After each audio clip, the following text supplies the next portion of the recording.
Wake up in the morning, I don't got no worries, cause it's a beautiful day. So many wonder how long we will be here. Tell them that we're here to stay. Hey yo, let's get it! Boss Talk straight from the city with true heart. We got champs in the making and champs that are rule them all. Got that all sport, optimal prime, ready to dominate. The hottest conversations uncensored, this the time and place. Boss Talks, keep it uncensored, it's all hard. You could be from all walks, come tune in to Boss Talks. Got that all sport, optimal prime, ready to dominate. Hottest conversations uncensored, this the time and place. Boss Talks. What's happening, guys? What's good? What's good? Welcome back to another episode of Boss Talk Uncensored. I'm your host, Tino Amaya, with my good friend, co-host, Jeff Copi. What's up, guys? Monroe Nutrition in the building. We are Monroe, Triple D Liquidation. Good stuff at a great price. And, of course, Amaya's Fresh Mexican Grill. We make it fresh every single day. If we don't, my mama's going to slap me. And then, of course, Tino Amaya State Farm. We've been helping people recover from the unexpected for over 100 years. And, last but not least, Amaya Group, Inc. We do restaurant renovations. We do menu development, menu engineering. If you are looking to do some things with us, give us a call. Give us a shout. So today, it's the Eye of the Tiger. The fight. Listen, man. Listen, we got the champ in the house. I've been looking forward to sitting down. You guys know Bronco, McKart, born and raised in Monroe. Listen, my dad's absolute favorite boxer on the planet still loves telling everybody, I know Bronco. You know who Bronco is? He's a world champion. He comes into my restaurant all the time. Am I lying? No, your dad's good to me. Man, I tell you what, my pops just loves you, man. And so listen, we're here with I'm his Bronco. second favorite fighter though. I think James Toney was his number James one. Toney was his number. He ain't gonna lie. You did the same thing to me too. You told me. I ain't gonna lie, man. James Toney was my dude. In his restaurant, he told me James Toney. Bro, but here's the thing, though. It'd be your own people. James Toney was never well, anyway, we'll get there. We'll talk about James because, man, I want to hear about the friendships. I want to hear about the legacies and things like that. But right now, for those people that may or may not know who you are, give us a little bit of who Bronco is, where you grew up, where you're from. Well, Bronco McKart, born and raised in the east side of Monroe, Michigan, man. I'm always proud of that. Yeah. Because growing up, the east side was always just, when you were from the east side of Monroe, it was like you were looked less than. And I always felt that growing up, and it put a chip on my shoulder. Yeah. But it made me who I am. Right? Yeah. Made me who I am as a fighter. Made me who I am as a person. Made me never forget my roots. Nice. Where I came from, and I'm always proud to tell people I'm from Monroe. Yeah. And when they specifically ask where, I don't even say the street. I just say the east side of Monroe. Man, that's you know what I'm saying? That's cool because honestly, like, I went to Lincoln, and the first time I ever met you, I believe I was like 5 or 6 years old. And I was playing on the the little spider thing that they had there. Yeah. And a bunch of people were like, oh, I'm going to get my autograph by Bronco. And I'm like, who's Bronco? They're like, he's a boxer. So we went across and we got autographs like on your porch. Yeah. And then I remember I ran home and showed my mom. And she was like, you only got one? And I'm like, oh, dang. I sprinted back from 4th Street all the way to, I believe it was like second, right? Yeah. Sprinted all the way back, knocked down your door. You were like, and I remember you saying that, you were like, didn't you already get one? I'm like, yeah, I just need one more. I need the colored one, because there's a colored one and a black and white one. But yeah.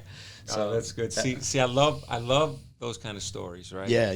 Then you see him grow up, and then he's got his own business and he's doing well. But those kind of stories mean something to me because just the fact that you remember that. Yeah. And sounds like I was willing to just sign and absolutely. that does mean something to me. I get to hear those stories frequently, especially now that I'm getting older. Yeah. A lot of people that share their experiences running into me or whatever growing up. So I have to tell you my story. First time I actually met you in person.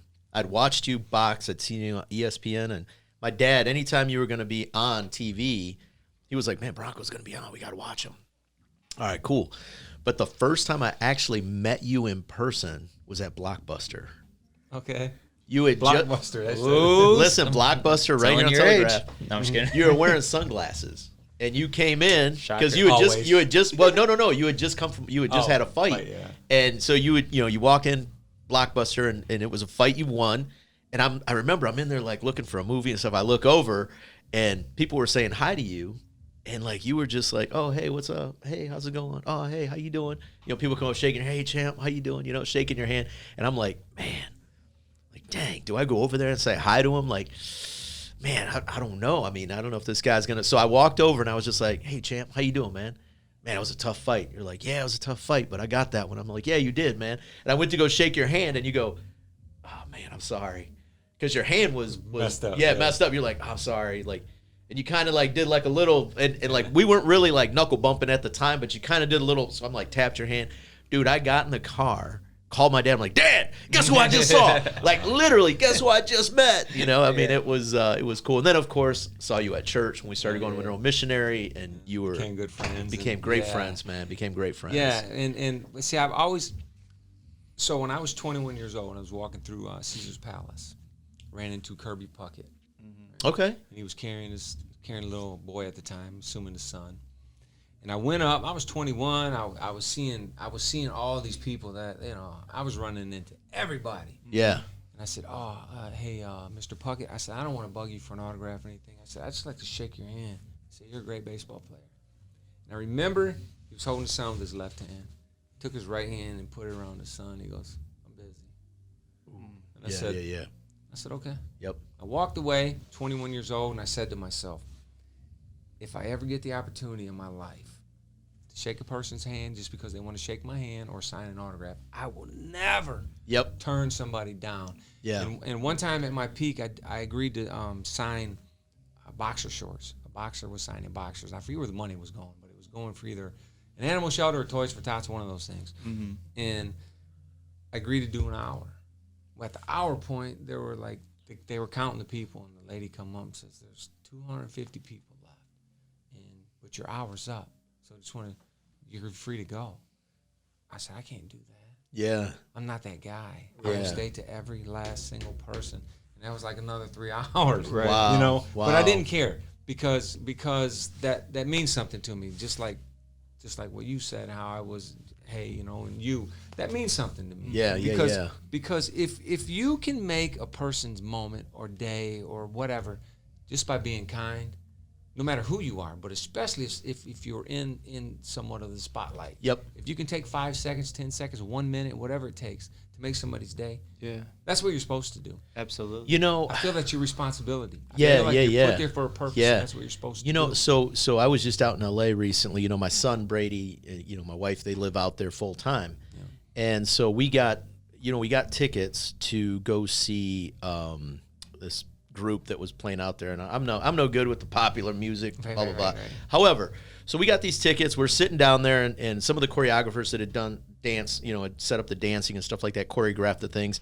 They came over and they're talking to us and shaking hands and hugging, and I'm getting introduced to all these people, and a gentleman by the name of David Gray, whose daughter is on a show called Evil, and he comes over and he's shaking Brady's hand, and this young gal by the name of Bella Thorne comes over. I have no idea who this girl is, but my son's like, hey, Bella, they hug, whatever. She says, Brady, are you going to be at Millennium this week? And they chit-chat, and then she says, what are you doing here? Why don't you come sit with us? Because they had like special box seating where some of these people were sitting, right? Okay. And Brady was like, no, I'm good. I'm good. He's like, yeah, I'll catch up with you guys later. And so they walked away, and I said to him, I go, son, someday you're not going to be able to just sit here in the regular seats. Like, you're going to have to go with them. Right. And he looked at me and he said, Dad, I don't ever want to go over there. Mm. And I said, why? He said, he goes, look at all these kids and how much fun they're having. Yeah. I'd much rather be right here as awesome. Long as I can. And I'm like, like, man, that's my dude. But I love that. He loves telling everybody, too, that he's from Carlton. My kids are raised in Carlton, Michigan, right down the road. And he loves telling everyone when they ask him, where are you from? He says, I'm from Carlton. Yeah. And they're like, well, where's Carlton? And he always goes, well, it's north of Monroe. They're like, well, where's Monroe? Right. That's the next one, right? Well, where's Monroe? All South of Detroit. So let's talk about the beginning. When did you start to get an idea that, okay, boxing, obviously you started at a young age, I remember. 14. But when did you start to like put it together? We're like, man, I've got something here. Well, it was funny because and this is a good lesson. This is a good lesson for people listening too. Other people saw it in me before I saw it, or before I believed it, right? And no matter how many people saw that in me, the it factor, as they call it. Yep. I didn't see it until I believed that it didn't matter, right? Wow. So, honestly, I learned this later on. So right around the age of 18, 19, I realized I could fight. You know what I'm saying? Yeah, after you'd already been winning and yeah. Already had won like Golden Glove championships and Junior Olympic and Detroit Diamond Gloves or whatever, just different tournaments. But I realized at one point, I said, I can fight. Yeah. I can do it relaxed. And if I fight relaxed, man, it's so much easier. Yeah. You know? And I remember like my last 2 years in the gloves, Toledo Golden Gloves, actually my last year for sure when I was 21. I would stand in the corner like this with my arms on the ropes, looking at the guy I was going to fight for. Like almost with my feet crossed. I've got the videos. I still have the old school videos to prove it. Like, this guy's going to get smoked. And and he knows it. You know, that's the funny part. But once I started believing in myself, it changed. So, and you know, that translates to everything. Everything. Yeah. And business, family, everything. personal, like everything. It doesn't matter if you have, here's the thing, if there's 100 people in the room counting you, if 99 believe in you and you don't believe in yourself, you're not going to make it. Yeah. Flip side, if 99 people don't believe in you and you believe in yourself, you're going to make it. Yeah. Right. Yeah. Right? So it works. It's that self-belief is huge. But but it's more than just self-belief. It was self-belief with the fact that, okay, I know I can fight, but I have to grind like a dog, right? I have to be willing in my mind and my heart to outwork everybody in that gym. And anybody that trained with me over a period of years in the professional side could tell you, I was usually one of the first guys in the gym and the last guys out.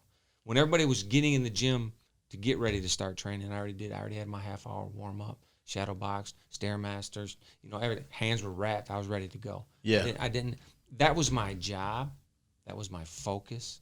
I'd be that laughy, smiling guy, come in the gym, boom, game face. Mm-hmm. I had a picture sent to me the other day. It was me and my dad and this other fighter from years ago. And it was funny because my dad was smiling, talking to him, and I'm standing there. You could see it, just stone cold. Yeah, it just was my ready. That's who I was when I was in the gym, and I took it serious. I lived it. So let me ask you this though: How do you get into that? Okay, at such a young age. Let's be real. When I was 19 years old, I'm not going to lie. Anyone that's watching, listening, that's going to listen, I ain't going to lie. At 19 years old, my focus was not on a professional career. My focus was, man, that girl's hot. Chasing tail. I ain't going to lie. Yeah. How did you stay focused and not get off track or stay that focused? Well, I was. I'm a good-looking guy. Listen, here's put it this way: when I turned professional, the day I signed my contract. From that day, I was 21 when I turned professional. I turned 21 in March of that year, and I signed my pro contract in June. Had my first fight in July. Wow! And from the time I signed my contract till I won my world title, I did nothing but live boxing. Man, wow. It was a treat for me. It was like a Snickers bar and a 7-Up after a fight. That's what I loved. Mm-hmm. When I won the world title, they're partying, drinking. We're out in California. They got the bar shut down. I'm drinking pop. Mm-hmm. I didn't mess. I'm gonna get going here in a minute. I tell these young kids now. Yeah. I don't care what you do, Monday through Friday in the gym. That's not what's important to me. What's important is what you do after Friday, between that next Monday. Yeah. What do you do Friday night? What do you do Saturday? What do you do on Sunday? What's going to get you to Monday? Yeah. Right. So is Sunday your Sunday fun day and partying with my boy? Friday night out with the guy? None of that, man. Not if you want to be successful. Yeah. I wanted to be a world champion. When I sat down with my dad and told him I wanted to go professional, we sat down at the table. We were sitting down just like this. He said, I'm going to ask you one question, son, and how you answer is going to determine what I'm going to tell you to do. You're going to do what you want, but your answer to my question will determine what I say to you. Okay? What's the question? Why do you want to turn professional? Why do you want to be a professional fighter? Without hesitation, I said, I want to be a world champion. I want to be the world champion. Yeah. He looked at me and said, that's the answer. I said, what do you mean? He said, if you would have said, I just want to try it, Yeah. I just want to make some extra money. I want to see if I can do okay. Yeah. I'll just go get a job. Yeah. But if you want to be world champion, let's lay out a game plan and let's make it happen. Yeah. And that's what we did. We laid out a 4-year game plan. 4 years from the day I signed for the 4th year, we wanted to have that world championship. And I had it in 3 years and 8 months. Wow. I mean, we laid it out. We went through it. Didn't win every fight up to the world championship. Right. Had one loss early. Mm-hmm. And that was the loss that changed me. Like, oh, man, I hated that feeling so bad. Yeah. And I remember coming back to Monroe after that loss. It was in Vegas. It was on a big undercard. James Toney was headlining. That's when he fought Aaron Barkley. Yeah. Roy Jones was on the undercard. Freaking Jack Nicklaus sitting at ringside. I met Demi Moore, Bruce Willis. I'm like shell shocked seeing all these people out here. Yeah. That's the same Kirby right. Puckett incident, the whole thing. Yeah. Yeah. So get back to Monroe, and I'm sick that I lost. I'm sick. I hated that taste. Who was it? Who'd you lose to? His name was Clayton Williams. That same year, which was 92 or 3 or whatever. I think, Yeah. he won. He was the national champion that year, and the amateurs turned pro. Okay. He was a highly touted. He was like 5-6-0, and I was like 5 or 7-0. You know, 2 undefeated good fighters and fighting each other early in our career. Yeah. Which shouldn't do that, but Right. I felt I was that good. He Right, felt he right, was right. that good. He got the decision over me. But I remember coming back to Monroe. I never forget this. I'm not gonna say the specific names, but I remember a friend come up, shook my hand and hugged me and said, "Hey man, listen, you gave it a shot, you know. So what's next?" I go, well, "What do you mean?" What do you mean? Right. Yeah. I said, "I gave it a shot. What does that even mean?" "Well, you lost." I said, "Yeah, I did. Now, for me, it starts. Yeah. That's the beginning, bro." Now, do you feel like, because you were 7-0 at the time that like you had early success, do you feel like you weren't fully prepared for it, or was it just? No, there was a mistake I was making in the gym. Okay. And my dad caught the mistake in the gym. He said, "I'm telling you right now, you make that mistake against this guy, he's going to drop you with a left hook, bro. You got to stop it." Sure as heck. Mm-hmm. Wow. That's what he dropped me with. I got up, but after losing that fight, I was in my locker room. I had my head on the table. I was crying. See, I love when I see fighters, especially. Yeah. When they lose a fight and they're crying. Yep. Dude, I love that. Yeah. I love the fact that you hate to lose so bad that it makes you freaking cry. Yep. Yeah. That's how you should be. If Right. you're serious about what you're doing, right? I got my head down in there. I'm crying. Get this big pat on my back, and I look around. It's George Foreman. And he says, "I watched your fight, kid, and I want to tell you something." He said, "Someday you're going to be world champion." He said, "After that knockdown," he said, "you showed something." He said, "You showed heart, and you can't teach that for a person." Yep. He said, "You have it. Just believe." Right?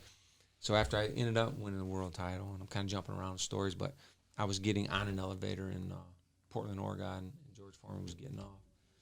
He was like, I said, "Hey, Mr. Foreman," he said, "Bronco," and I was like, "You know me?" Yeah. We do, of course you know me. Yeah. He worked for Yeah. HBO and all that stuff too. Right, But it just when he said my name, I was just like floored, right? Like, you know me, right? And then I said, "Hey, you remember that time?" And I said, I won that world championship, But I never, even encouraging words too from a person like that. Yeah. Can steer a person in an amazing direction. Yeah. Right? Well, you know what? That's one of the things we talked about yesterday. We had Devin Rucker up here, and we were talking about that very thing, about sometimes that setback can spring you forward. Heck yeah. You know what I mean? Figuring out like, okay, well, this didn't work. And I told Deb, I said, man, that fearlessness that I think a lot of entrepreneurs have, because it takes a lot of courage, right? And then even, what you were doing, I mean, getting in the ring, I'm sorry, man. There's a very small percentage of individuals that can get in the ring with that type of purpose. Right. Then get knocked down, lose. And how many fighters have we seen in our time? And I've seen a lot of fighters to take that first L, and then it's like 2 or 3 after that. It ruins because, them sometimes. mentally they just can't get back, can't get back to it. So how did you pick yourself up after that, get back in the gym, and say, okay, here we go? I came back, and I was listening to the people and the negativity, and I fed off of it in a positive way. Yeah. Fed off of it. I loved when people would tell me, "You're not going to do it." Yeah. I'm the kind of guy, if there was a basket sitting in the corner and I say, "Hey, you think I can make this paper in that basket?" And if you say, "Yeah," I'm not going to shoot it. Right, yeah. It's no fun, though. Same way. Tell me no, and I'll sit here until I make it. I don't care if it takes me 500 tries. But I'm going to make it, right? Right. So I used to love I used to love the negativity. I fed off of it, and a lot of people take that as crazy, but I loved it. Yeah. Then I had this particular fight against a guy named Skipper Kelp, who actually Skipper Kelp is really good friends with Dana White. Okay. Does a lot with the MMA fighters and stuff. Yeah. And Skipper Kelp was a monster amateur guy, one of the most feared left hookers in the boxing. And in the pros, he was groomed to be the next man. He was groomed to be the welterweight champion of the world. You can look at highlights of Skipper Kelp. Hit you with left hook, it was over, right? So he was 19 and 1, and I was 18 and 1, or vice versa. We both had one loss, and this was a big fight on a big De La Hoya's undercard, James Toney's undercard. Skipper Kelp was with Top Rank. I was brought in to be the sheep.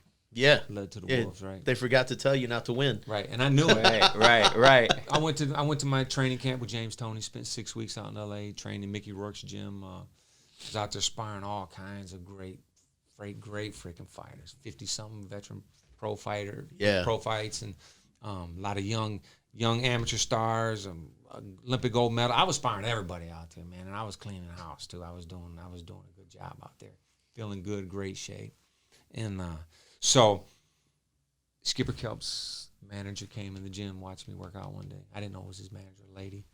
She said, "My man's gonna walk through you like water between rounds." I said, "Your man? Who's your man?" I don't think I know you. Skipper Kelp. I saw it's your man. Yeah, I said, "Ring the bell." Ring the bell. And I went, boom, boom, knocked the guy out. I was sparring. I knocked him out, stepped over him. "There's your water, you."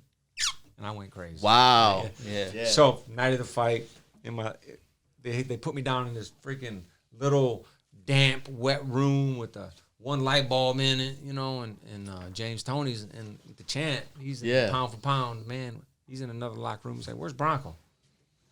He comes down and gets me from my locker room. He said, "But you come to my locker room, Bronco. You ain't gonna be stuck in it. You come with me. You're with me, man." So I go in his locker room. It's me, him, Tone Loke. Oh, dang. This guy Stan Shaw, who's an actor, and he's actually from Carlton too, I believe. Stan Shaw is. Look him up. Huh. I have to look him up. Yeah. Great guy. Yeah. Stan Shaw's a great guy. I got a show on TV right now. But so during the fight, I tell my corner before the fight, I said, "Skipper Kelp knocks everybody out in the first 3 rounds. Just about everybody." Yeah. I said, "So let me do my thing for 3 rounds. Don't even question me. No matter what it looks like. Just let me do me for 3 and start giving instruction." So I laid inside. Skipper's got in his chest, man. He was just ripping them hooks. And the first round, he hit me with the hook so clean. He never realized it, though. Right into the liver. Bell rang. I went back to the corner. I told my trainer, I said, "Stand in front of me." He's in front of me. I'm going, "Oh." Trying to get that. He said, "Are you okay?" I said, "I will be. I don't let him see me, though." You know what I mean? He didn't know it. He could have jumped on me, and it would, So I ended up stopping him in like the 6th round. And every time I knock him down, I would scream to his lady in the audience, "There's your water." My dad was like, "Stay focused." I was so, but that, because you had a killer hook. Let's not. Yeah, I mean, my right hook was my baby. He said my right hook was it was. But the focus. I'm telling all that story to build up to what the focus was for that fight. I wanted to win that fight so bad. This story is gonna sound crazy. I wanted to win that fight so bad that I was in my hotel room day of the fight. I was nervous. Oh God, I was nervous. I was dry heaving nervous. Never been that way before or since any fight I ever had. Yeah. But I knew Skipper Kelp was a monster. I was in my hotel room. I'm like, God, and everybody in Monroe, I'm thinking, in my mind, I'm like, "Oh, these suckers think I'm gonna get smoked." Yeah, and I come back off that plane and go through that conversation again. That's not happening. Right. I took a picture of my oldest daughter at the time. She was the only kid I had at the time, and laid her picture on the bed. I said, "Pretend like he kidnapped her, right? And the only way you're gonna get her back is you gotta beat him. You gotta knock him out." I started going through this. Yeah. Then I got down and prayed. I said, "God, I want to win this fight so bad that if I don't win, I want to die in the ring. I don't want to come home." Wow. Right? Think about it. I get emotional. Think about it because that's a crazy mindset. Yeah. I said, "I would rather die than," and I made my peace. Right? Got up off the floor, called my grandpa. Said, "Hey, Grandpa, just want to call and tell you I loved you." He said, "You never call me on the day of the fight saying that kind of stuff. Why are you talking like that?" I said, "Because I prayed and I made peace with God. I said, God, I'd rather you take my life in the ring than lose to this guy. I don't want to lose. I want to win so bad I'm willing to die for it, Grandpa." Wow. He said, "Please don't say that." I said, "It's too late." I prayed and said it. Called my aunt, my uncles. I went through my whole list of family. You know what I mean? Yeah. And then fought the fight and won, thank God. Yeah. But yeah, I mean, it was just that focus of wanting to win so bad that I really, in my mind, thought that I was literally willing to die for it. Wow. That's crazy. That's a different type of mentality that, you know, I heard this thing one time, and this guy said, basically, like, you know, consider yourself like a car, like a sports car, right?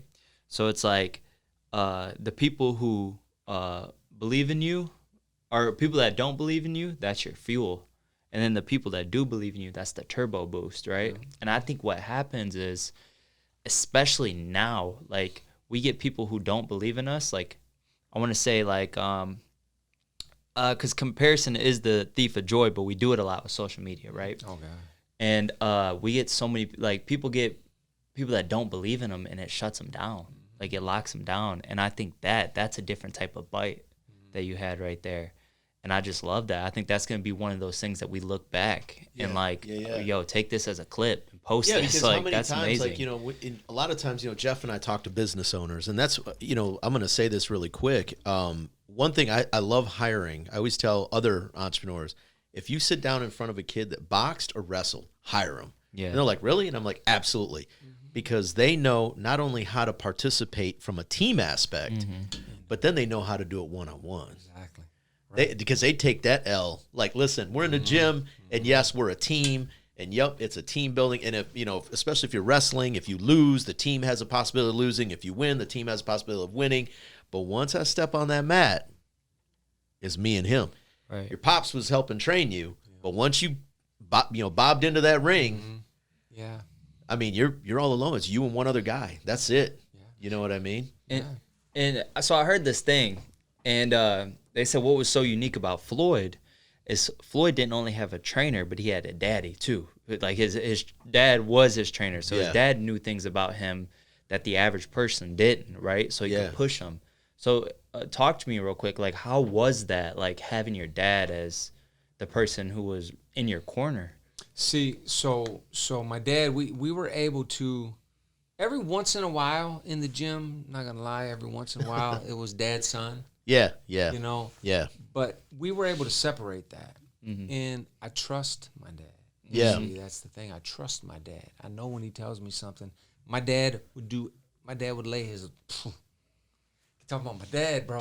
I get emotional. My dad would lay his lifetime for me, boom, right now. Today. If I called my dad right now and said, Dad, I need 2 kidneys. He said, what time we going in? Yeah. Let me call my other kids and tell them I love them. You know what I mean? Right. So I had that trust for my dad, and he believed in me too. And my dad was willing to. My dad was the guy that got up every morning at 5 o'clock when I was running and would ride the bike sometimes. If it was too cold, he got in the car and got behind me. Yeah. And, you know, but my dad was with me every step of the way. I knew my dad was never the guy that he's never going to sell me out on a deal. He's never going to shortchange me. My dad was there with me from day one all the way through. My dad would be that guy. He'd be sick and would get out of bed and want to go to the gym. I said, Dad, it's okay, man. I can go without you today. Just rest. Yeah. You know, he just didn't miss a beat.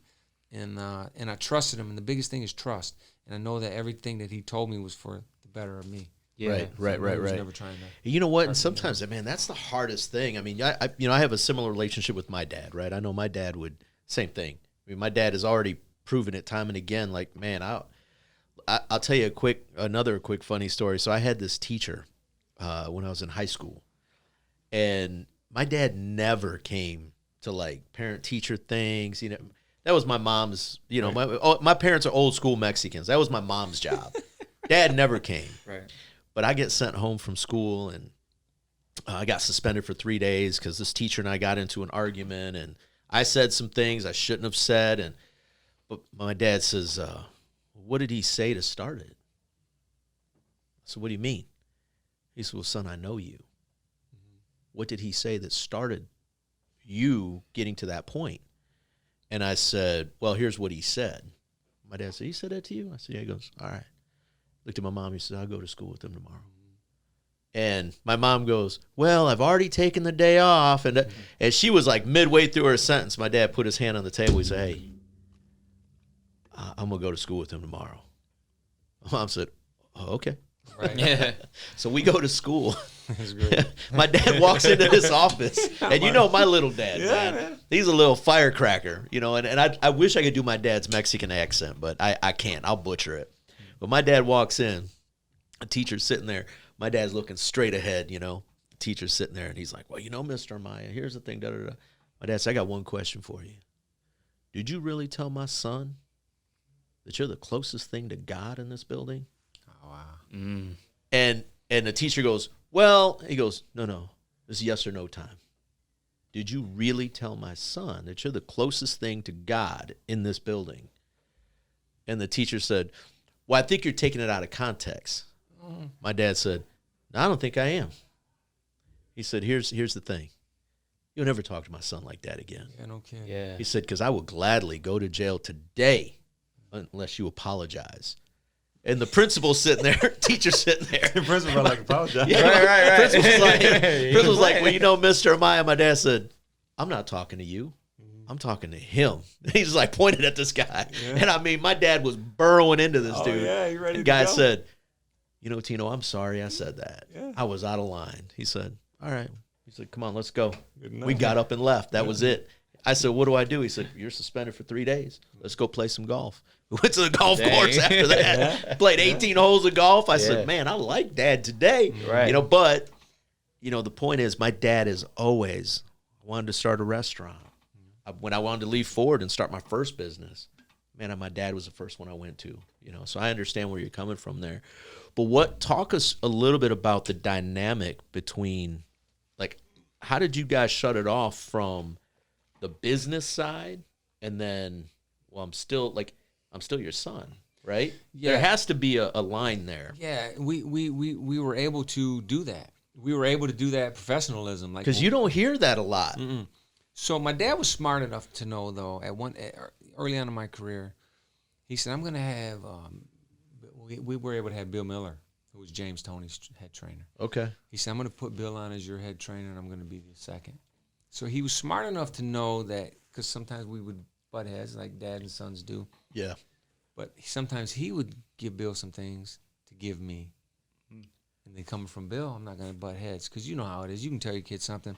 They don't want to listen. The next person tells them. And Yeah. Oh, yeah. That sounds like a great idea. You receive it from different. Yeah. So he was smart enough to know that. And we had our moments. Yeah. You know, we had our moments. But my dad was a stickler for every single fight I had. Would be either in the car, the plane, the hotel, wherever. Bronco, you fought a great fight, but one day I went out and smoked this guy in the first round on Tuesday Night Fights. It was one of the knockouts of the night. It's on the highlight tape for you. Yeah. Knocked this guy out clean. We're driving back, and my dad says, Bronco, I said, Dad, there can't be a butt on this one, man.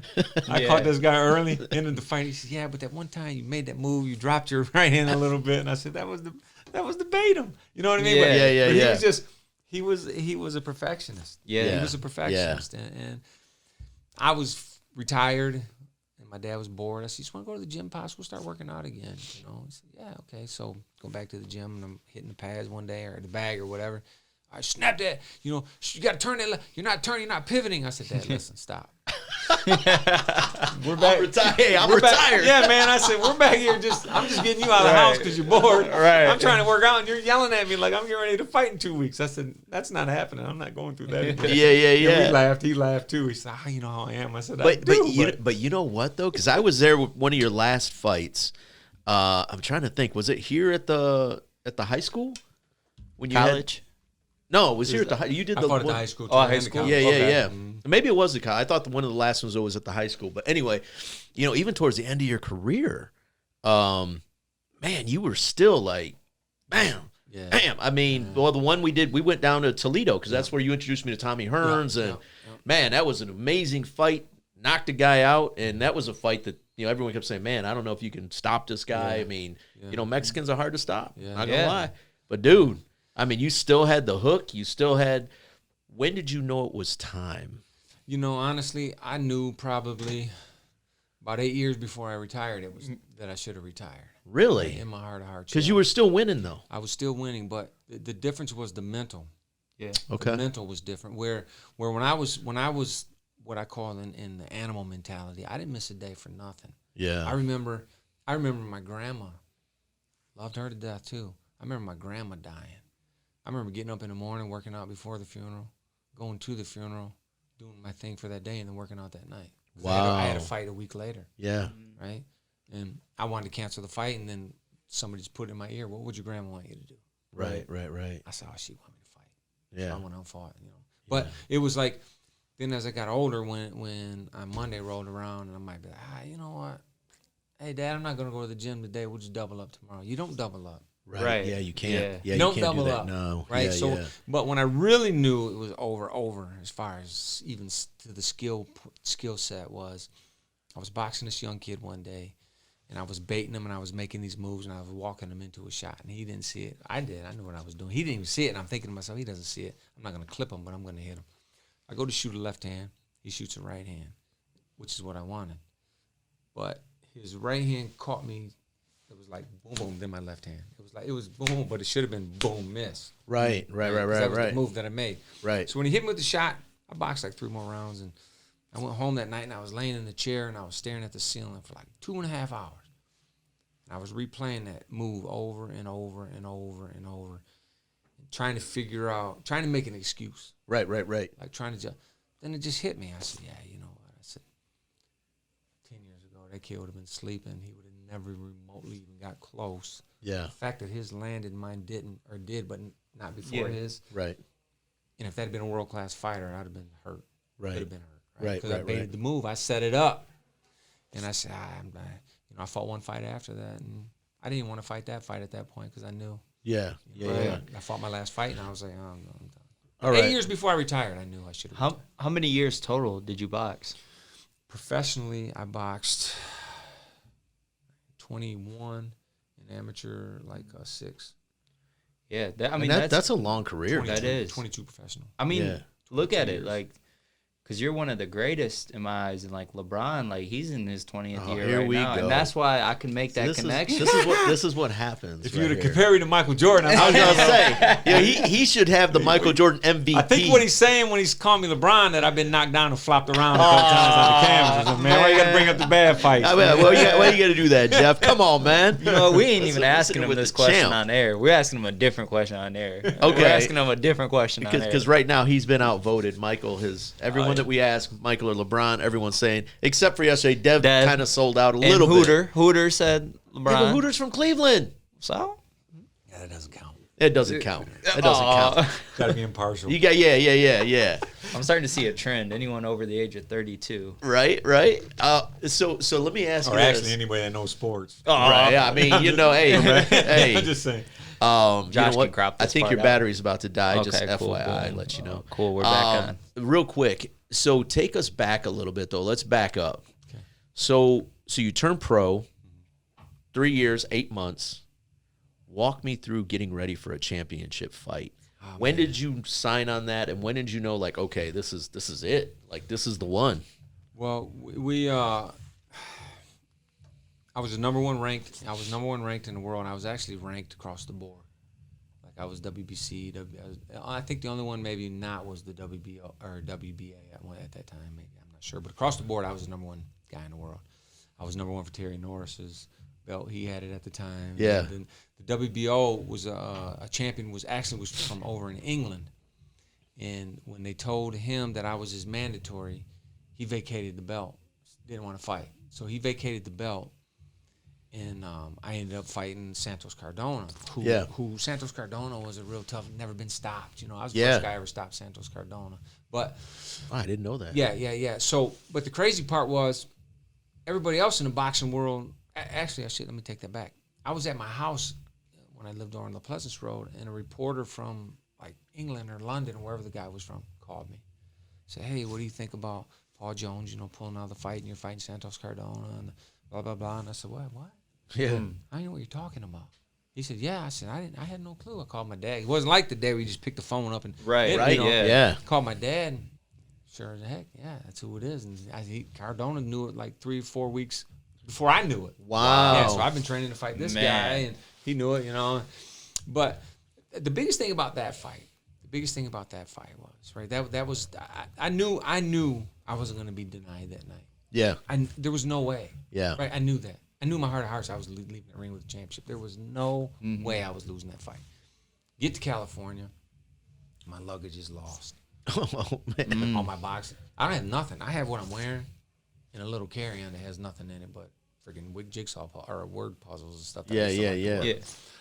I'm in a hotel room working out my stuff, washing my tub, hanging out on my balcony. Next day, walking. So we're like, okay, we might have to drive over to L.A., and get some boxing trunks made and some shoes and all this stuff. But my stuff came. Okay. Right. It finally did come. But here's my point to that story is that can throw you off. Oh, 100%. I was just getting ready to bring that It was up. gonna throw me off. I was like, friggin', I don't care what I'll go to Kmart and buy some sweat shorts, and I don't care. I'm winning that world championship. Yeah, right? yeah. This is not gonna be the thing that sets me off, right? Right. Because that was the fight where my grandpa, a year before my grandpa passed away. Oh, man. And when he was in the hospital and visited him and stuff, and I said, and I try to get through this story because this story gets me, but I'm going to try just to.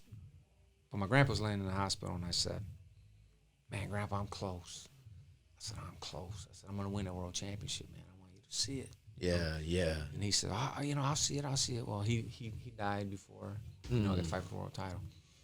So getting ready for the fight, we had 7 T-shirts made up with a picture of me and my grandpa, and I was sitting on his lap. He was laughing. He was a big guy. He was laughing. And I had the number 4 dash and the letter U for you. Yeah. Picture me and him. Yeah. 7 shirts for 7 days. I train 7 days a week. And so get to the fight. I win the world championship. I fall to my knees. I'm just crying because I'm thankful. Yeah. And I kept Yeah. that promise. See, that was a promise to my grandpa on his damn deathbed. You know what I mean? Wow. So I knew I couldn't lose. It wasn't going to happen. Yeah. We came back to Michigan, me and my uncles, and we went to the graveyard, and we took the world championship belt, and we laid it on his headstone. And then we just told stories about it. Laughed. Man, my grandpa was a funny guy. He did a lot of funny stuff. Yeah. And we just, no matter what happened before my career or before that world title fight, after that world title fight, that fight there was more important and meant more to me than any of them because I kept my promise. We bought a ringside seat. We paid for a ringside seat with it, put his hat and a picture of him in it. Wow. He always wore a floppy hat. I love Yeah. that. All that stuff, man. Wow. And when I won the world championship, I got hands up and that shirt, I remember that. Yeah, I remember that. So wow. That meant more to me than any fight. Dude, that's Absolutely. man. That reminds me of the Buster Douglas story.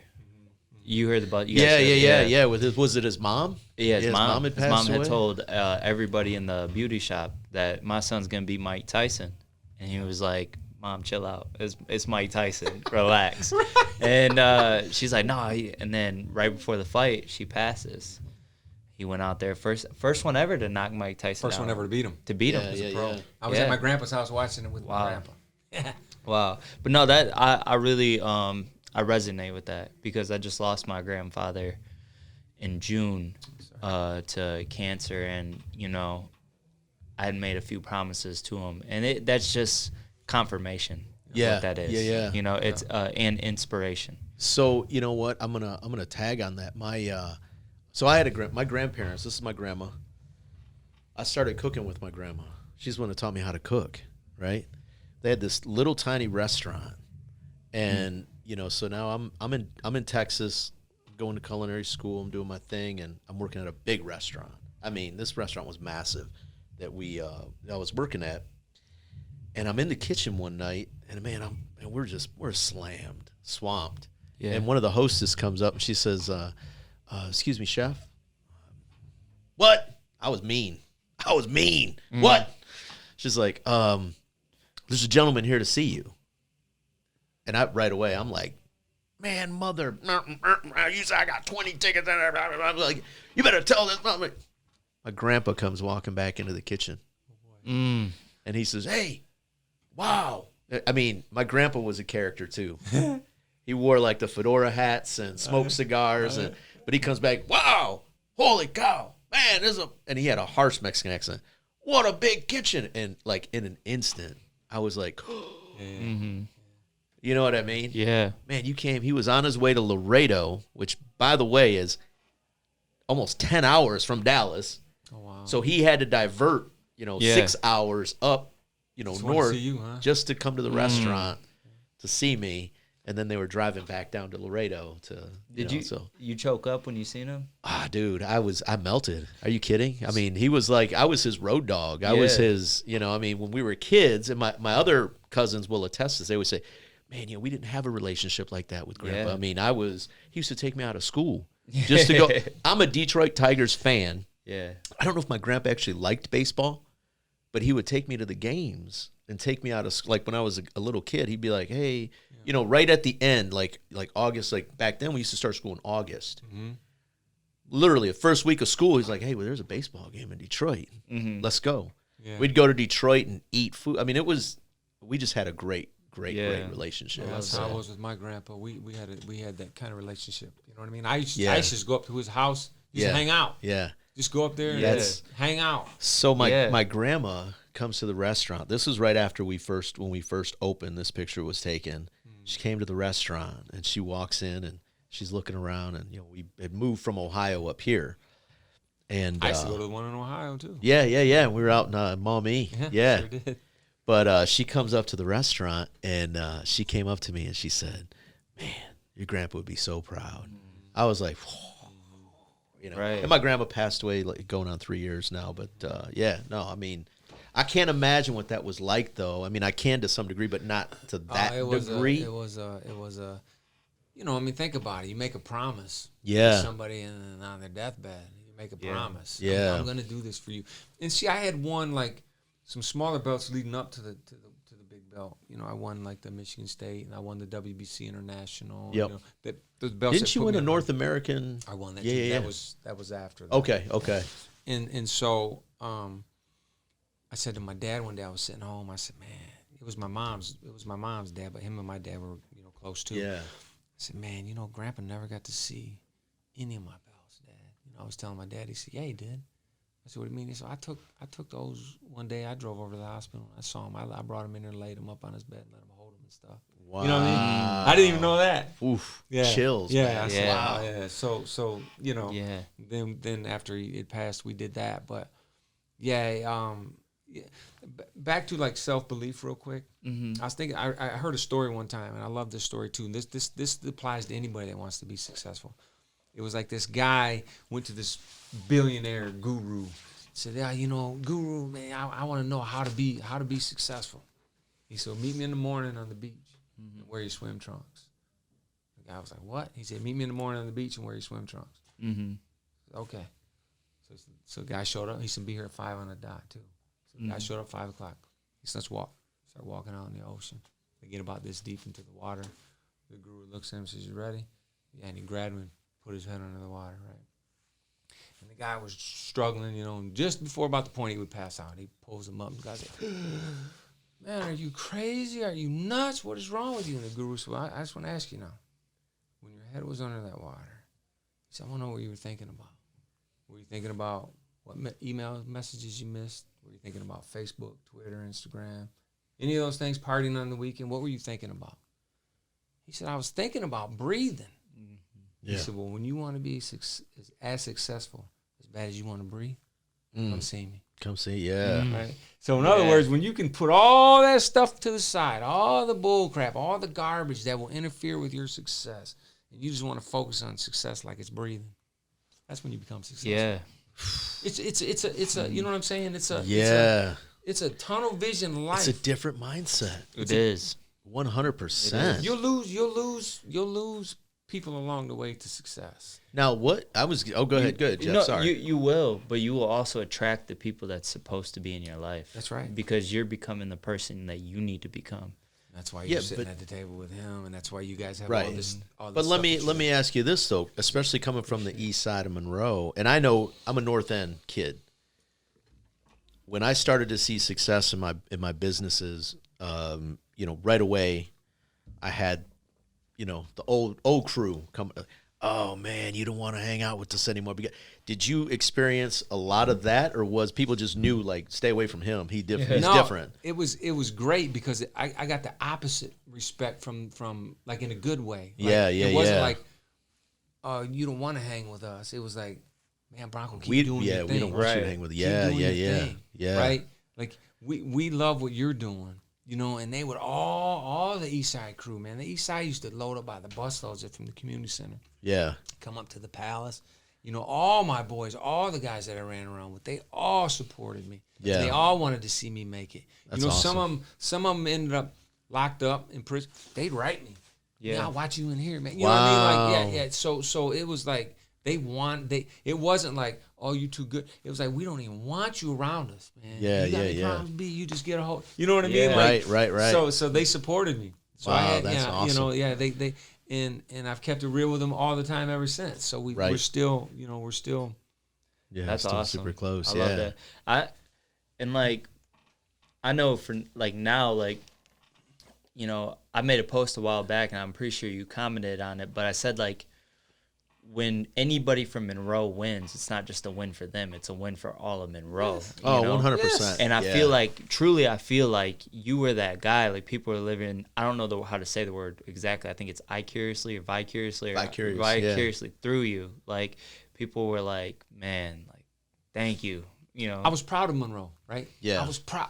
Listen, I was so proud of the guy that wasn't supposed to make it to anything just because of how I grew up and where Yeah. I grew up. And, Yeah. you know, people's houses that at one point I couldn't go in, and it was like, hey, come on in, have dinner with my family. You know, it just a whole different change. But I wanted all them kids down there, and I still do to this day, that I truly, if I can make it somewhere, Yeah. anybody can make it somewhere. Right, Yeah. right. Because we had the same upbringing. I came from the divorced home and the poor side of town, and stuff wasn't good growing up, and blah blah, all that stuff, right? But I got locked on something Yeah. that took me away from all that here. Right. Took me away from all that here. You ever see a person who might stutter or have some kind of different physical thing, but when they do something like sing or something that they Oh yeah, it's clear as it's day. gone. Yeah, it's gone. Right? Yeah. So that boxing was my clear. That was my clear head for me. That was my long runs, man. I would run and think and clear head, and when I'm hitting the bag, it just was my peace. Yeah. It was my peace. Yeah. You know, and it literally saved my life. Like Yeah. probably more from not from a street kind of thing, but probably from a just depressive kind of down where I could have went a whole nother track in life. Yeah. But thank God I had a dad like I do and did that got me on that path and said, I am not gonna let you go down that road. Right. He basically sat me down and said, every day when you get home from school, I was 14, you're gonna do something with me. I don't care what it is. I don't care if we fish. I don't care if we play tennis, I don't care if we sit in the house. Yeah. But every day you come home, you're doing something with me. That's when I started going to the boxing gym. Wow. I like that. Yep. I like that. a Wow. lot. So who was your first trainer down there? Was it? My dad. Oh, okay. I didn't know if Yeah, like you my did da- anything with Joe or. My Uncle H, actually, who passed away, but he was actually my very first guy Okay. that took me in the back room and made me work 3 months just on foot. Yeah, footwork. Yeah. Yeah. It's tough. Like, I've been training for a couple of years now, and like, I see some videos. yeah. You see him flopping? Anyway, go And ahead.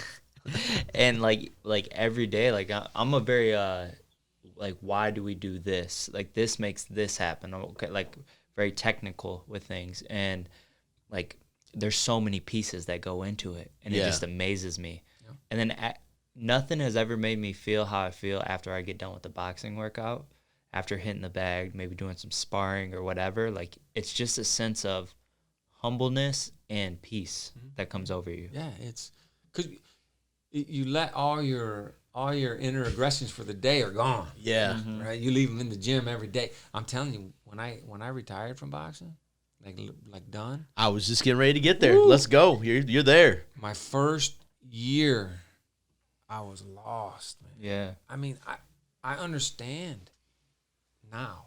I Yeah. understand why an athlete or an actor or somebody who did something at a high level for so many years, when it's over, you hear them suicide. Yes. Yeah. Yeah. Alcoholism. Yeah. All that.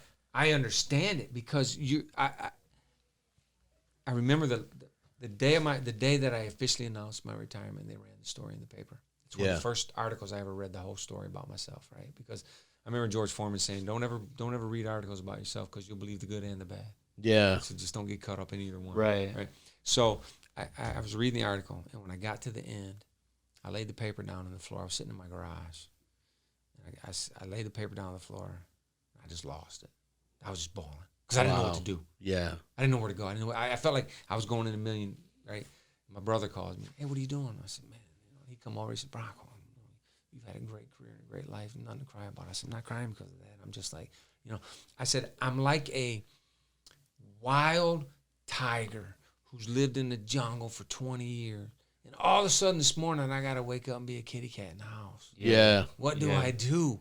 Man, I mean, I was freaking flipping out, dude, for like a year. Yeah. I was lost. And then it just all just started coming together for me, and then, different avenues, different things that I do. I do real estate with Coldwell Banker. I'm on the boxing commission for the state of Michigan, which I retired in July of 2014 and was appointed to the boxing commission in August of 2014. Wow. So it was So you're still very connected there. Yes. And so I do have my hands in the game. Yeah. Which I enjoy. I love it. I always love to be a part of it.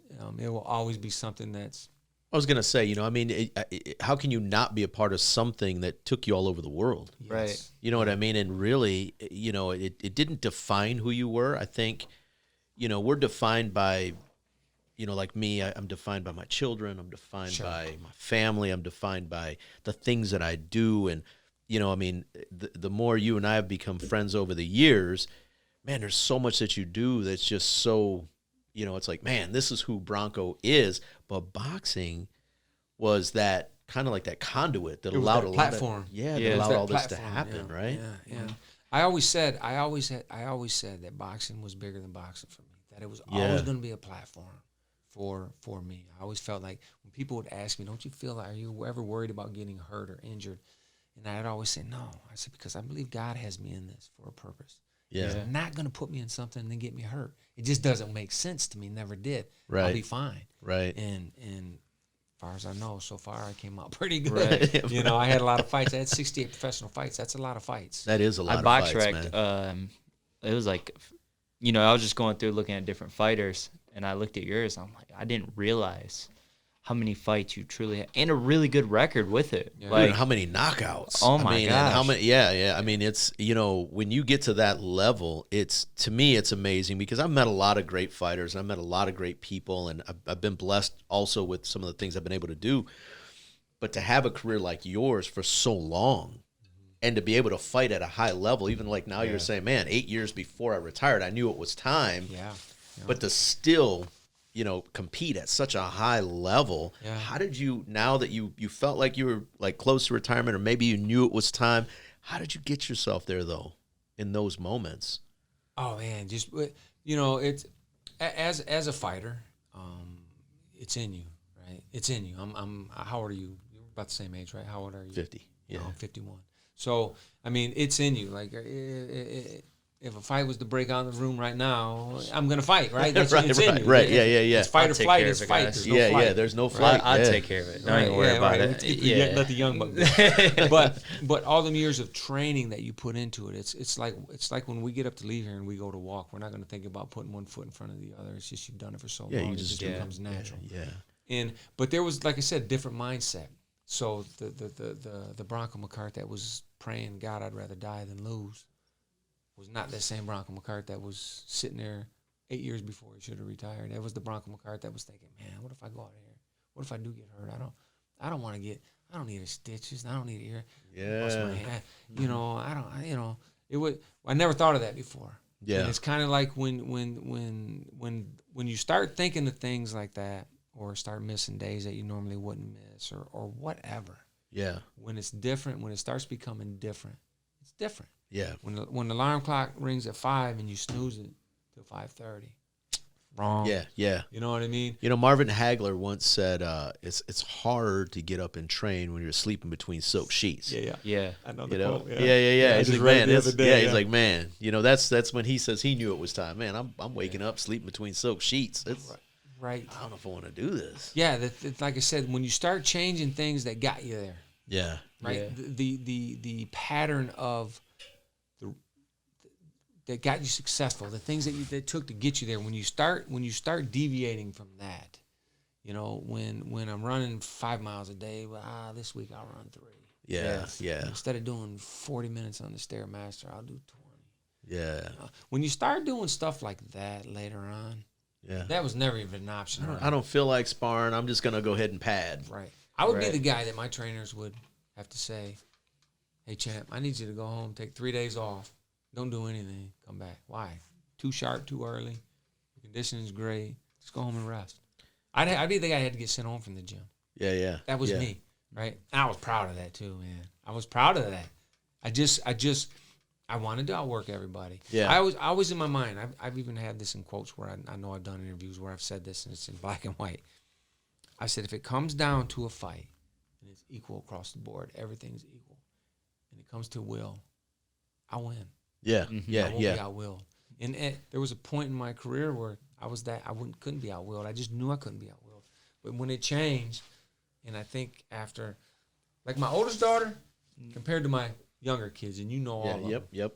My oldest daughter, it's a joke. We send like memes sometimes, and this one had this vicious Rottweiler and this poodle, little baby poodle, and it says, like my daughter said, "This is the dad I had, and this is who you guys had." Yeah. Right? You know, and it's funny because it's true. It's true. Because she'll sit around sometimes when we're all together. It's just so you guys don't even know. Yeah, yeah. You don't That's funny. even know. You don't know this guy. You don't know how Dad was. Yeah, yeah, Like, yeah. Dad was an animal. I'm telling you. You know. Yeah. And we laugh about it, but that Rottweiler and the poodle one had me crying. I was sitting in the chair when they pinged on my phone. I was laughing so hard. Oh man. And That's I was funny. like, it's true. Yeah. That's crazy. Well, okay, let's because we're gonna wrap up here soon. Let's get caught up to now the transition. So we retired, kind of not knowing what direction to go in. At that point, you were already with the road commission, Yes. and then so when did you start branching out into other things? About 3 years ago. Actually, no, it was a little longer than that. Earlier than that, about 4 or 5 years ago. I tried to get into the insurance. Insurance. Yeah, I remember. Yeah, I was Yeah, working yeah, with your brother. Yes, yeah. That was at the time you guys was getting the restaurant going. Yep. So he was super busy. You were super busy. Yeah. And so he couldn't fit Bronco in. Right. But I understood it. Right. Yeah, yeah. And then I was just like, I'm going to try another direction. So I went with another agency or whatever. I tried it for a little while. Wasn't my thing. Yeah. I just didn't like the chase. Yep. Then you catch it, and then next year you got You gotta chase it again. Right. Yeah. So then my girlfriend, her parents own Coldwell Banker Haynes Real Estate.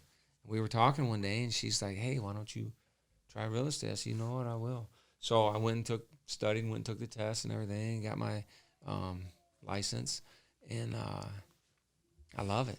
Yeah. I love the real estate part. Yeah. You know, because for me, it's just so neat when, especially you get a young couple or a young individual, any age, I'll sell to any age, but a young person. But it's really good for me when I get a young person or people send me their kids, and that means something to me too. Yeah. I'm dealing with a kid right now, and we've looked at a few houses, and I told him, I said, you know what? I'm going to treat you like my son because I know your dad, Right. and I know you. And I said, I wouldn't put my son in this house, so let's find something different. You know, so I love that. I treat it like I try to treat people like I'm treating a family member, and I tell people that, and I say I make money when we sell, Yeah. right?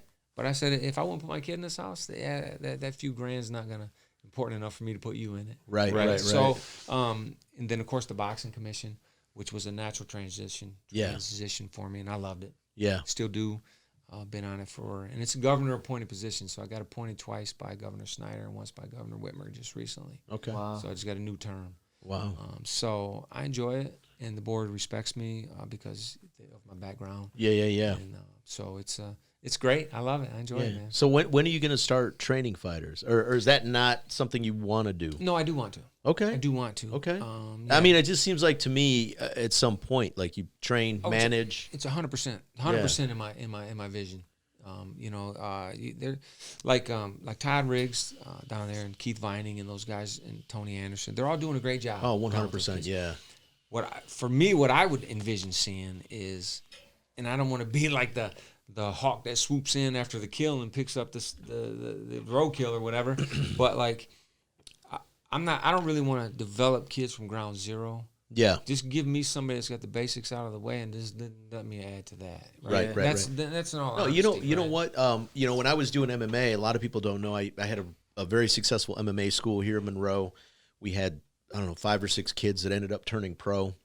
I remember. Yeah, but when they did, I said the same thing. Drew Murray's one of them that turned pro and just retired not too long ago.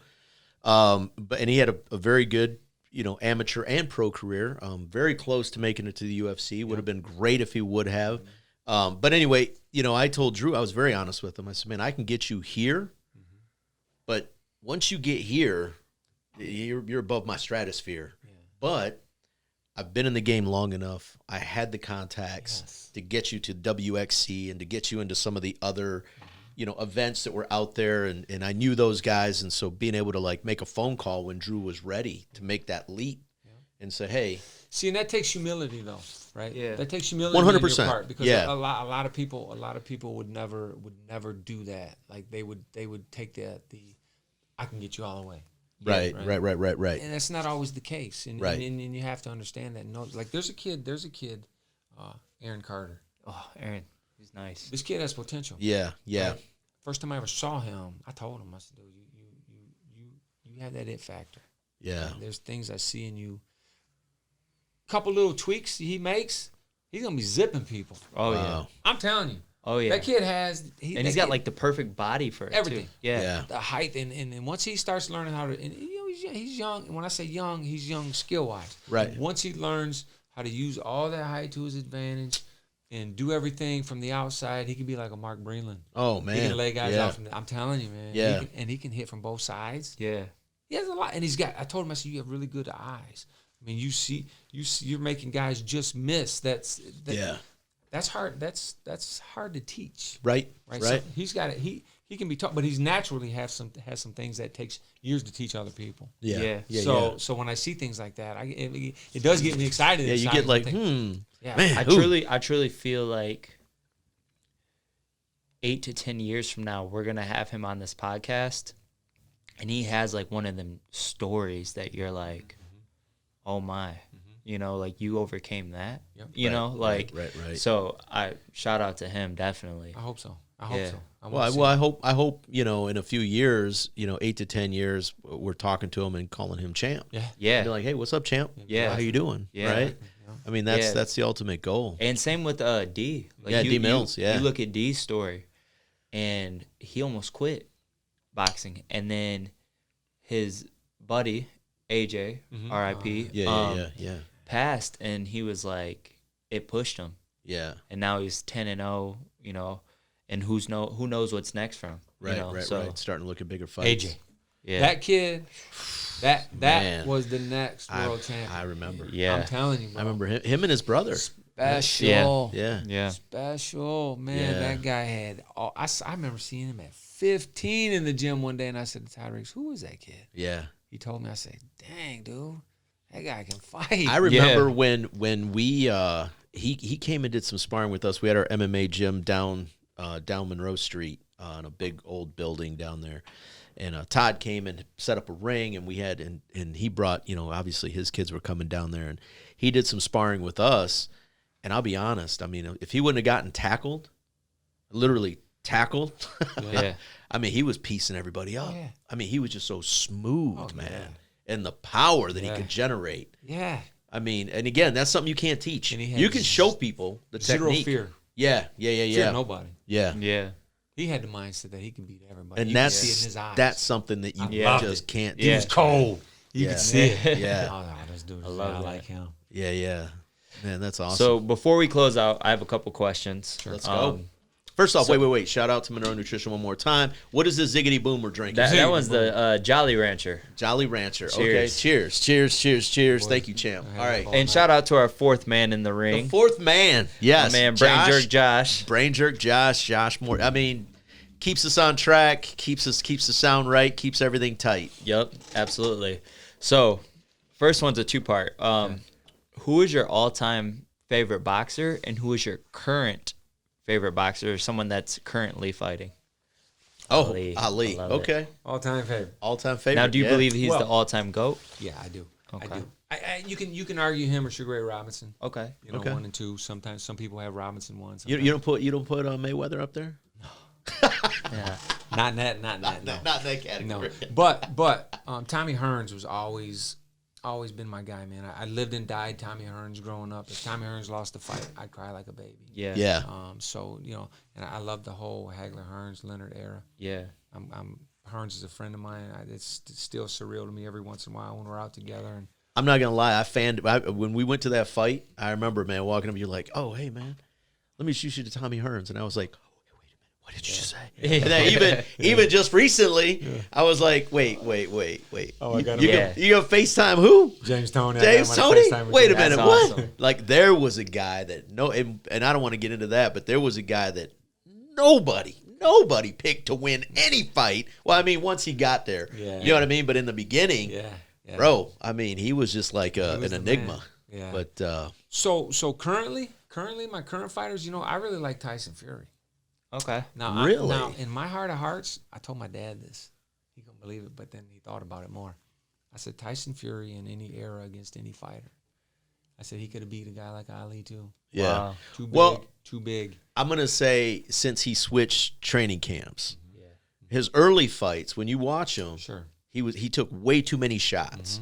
Now, because I know he was down at Kronk, He's still with Sugar Hill, who's Emmanuel's nephew. and so ever since he switched training camps, I can tell you now he's got more upper body movement. He's And not he's- taking as many shots. And he's setting down on his punches, taking guys out. Yes, and he's he's using his feints better. Oh. You know what I mean? Like he'll hit you with the little shoulder shake, and then bop, there's a hook. Yeah. You know, I mean, he's hard to read. Yes, yeah. You know, and he's big. Yeah. So, but I like him. I love Bud Crawford. Oh, yeah. Terrence Crawford. Yeah. That whole group of guys in Yeah. there that are avoiding each other right now. Yeah. Yeah, That's- yeah. What about Tank? How you feel about Tank? I like Tank. I like Tank And I Davis think a lot. Tank's gonna What knock about out Garcia? Ryan Garcia. I was just Oh, getting ready I to was about to say, I think so too. I think that's going to be a great fight, but you know what? Garcia takes too many shots. Did you? I don't think he's got a chin. I really don't. He nobody's got a chin against Tank. Yeah. Yeah. That's a gimme. He hits anybody's chin, they're going to sleep. Yeah. I think that fight's like a 7-rounder. Yeah. You know what? I picked 6. I'm not going to lie. So that's going to be 6. And so But if Garcia, you know, sticks his chin out there like he has been, no, it's night.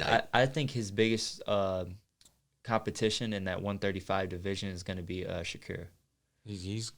Shakur's got a good chance of coming out on top as the top dog. Yeah. What's the other guy? The other guy I always confuse. Haney. Haney. Yeah. I confuse them too, but Yeah. Haney's another Haney's one. good. But Shakur. Nice. I like all those guys. All good. Anytime any of them are fighting, I'm tuned in. I like that.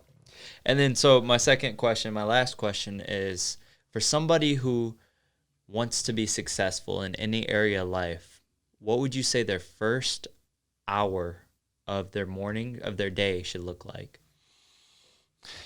You know, I hear this a lot, and I don't always do this. Okay. But they always say first thing you do when you get up is make your bed. Yeah. Right. Start your day off competing your first task right out the door. I don't do that. I tried that for a while. It wasn't my thing. Really. But honestly, I think your first hour of your day, you should be, when you go to bed at night, you should be thinking about what you're going to be doing in your first hour. So everything that you do should be a step ahead. Right? You should be one day ahead of everything that you're doing. 100%. Right? 100%. You got to plan ahead.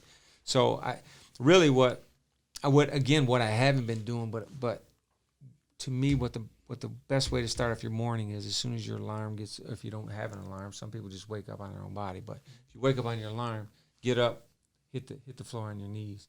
Thank God for waking me up first thing in the morning. Amen. I think that's the most important thing. I don't do it, but I think after this show I'm going to start because I need to start. Yeah. Walking what I'm talking right now. Right. Amen. And I think that's the most important thing you do is you get up and give God thanks for waking you up and thanks for the day and get ready to take the day into action and let Him lead your steps. Yeah. Right? But I mean, I myself, I use my first hour. I get my coffee in me and I get, but I start planning out what my day is going to be and I try to do it in steps. Yeah. And I like when I leave my house in the morning. I like for there not to be a dish in the sink. Or anything in the washer or the dryer, everything. Yeah. I like to leave clean and ready to go. So when I come back home, I don't have to but take time to do stuff that should be done before you leave. Yeah. So I don't know. I mean, it's just everybody has their own way of how they get their day started. But I guess the most important thing to me is get out of bed and give God thanks for the start to the day. But Amen. Up, that'd be the best start. Absolutely. All praise to the Most High. Dude, that's awesome. That's awesome. Champ, man, I can't thank you enough. Pleasure, man. Yeah, thank you for so having much. me. It was great. The energy in the room's great. Thank you guys. Yeah, Appreciate and it. I love hearing the stories. I love, reminiscing and going back and remembering. Man, it's fun. It's fun, right? man. It's fun. It's fun. But I want to thank you for being here. So, guys, once again, I want to thank you so much for taking the time to listen. My name's Tino. That's I'm Jeff Copi. Let's go. Boss Talk All Uncensored. right, we're out of here. Place. Boss Talks, keep it uncensored, it's all hard. You could be for more walks, come tune in the Boss Talks. Got that all sport, optimal prime, ready to dominate.